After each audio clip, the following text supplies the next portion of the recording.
আসসালামু আলাইকুম স্টুডেন্ট, কেমন আছো সবাই? আমি আজকে তোমাদের কাছে শেয়ার করছি পরিবেশ ও বিজ্ঞান সপ্তম শ্রেণী চুম্বক চ্যাপ্টার থেকে খুবই গুরুত্বপূর্ণ প্রশ্ন উত্তর। তো চলো প্রশ্নগুলো শুরু করা যাক। তবে এই শর্ট কোশ্চেনগুলো পড়লে যারা আল-আমিন মিশন অ্যাডমিশন দেবে 2026-এ, যে সমস্ত স্টুডেন্টরা আল-আমিন মিশনে অ্যাডমিশনের জন্য পরীক্ষা দেবে তাদের জন্য খুবই উপকারী কোশ্চেন। এখানে 1 নম্বরে আছে 2টি চৌম্বক পদার্থের নাম লেখো। উত্তর হচ্ছে লোহা ও নিকেল। 2 নম্বর কোশ্চেন হচ্ছে কৃত্রিম চুম্বকের মেরুর সংখ্যা কয়টি? উত্তর 2টি। কৃত্রিম চুম্বকের মেরুর সংখ্যা কয়টি? উত্তর হচ্ছে 2টি। খুবই সহজ কোশ্চেন, যদি খাতায় না লিখে মুখে মুখেও করে নাও তাহলে এই ভিডিওটি দুবার দেখলে মুখস্থ হয়ে যাবে, এতটাই সহজ কোশ্চেন। এখানে 3 নম্বর কোশ্চেন হচ্ছে এটিএম কথাটির সম্পূর্ণ অর্থ কী? এটিএম কথাটির সম্পূর্ণ অর্থ কী? Automated teller machine. Automated teller machine. 4 নম্বর কোশ্চেন হচ্ছে চুম্বকের প্রতিটি অণুকে কী বলে? অণুচুম্বক।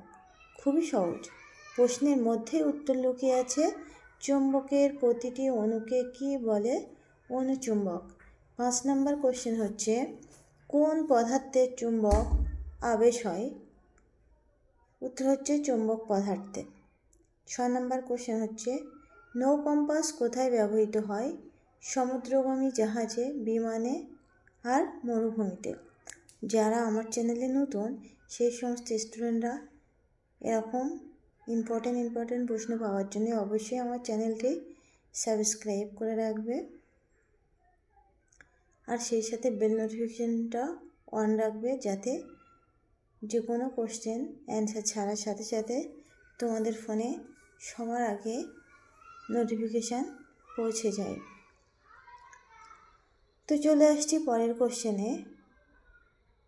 তোমরা অবশ্যই ওগুলো খাতায় লিখে নিয়ে মুখস্থ করো। 7 নম্বর কোশ্চেন হচ্ছে তড়িৎ প্রবাহ দ্বারা উৎপন্ন চুম্বকের নাম কি? তড়িৎ চুম্বক। আর প্রাকৃতিক চুম্বক ও কৃত্রিম চুম্বকের মধ্যে কোনটি বেশি শক্তিশালী? কৃত্রিম চুম্বক। ওকে, এবার চলে আসবো 9 নম্বর কোশ্চেন।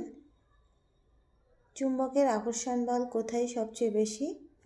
2টি মেরুতে।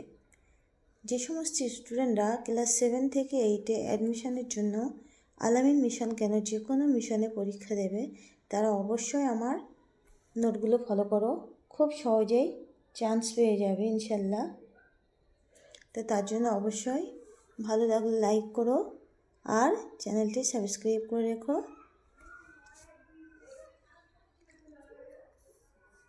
তো আজকের ভিডিও এ পর্যন্তই। সকলে ভালো থেকো। আল্লাহ হাফেজ।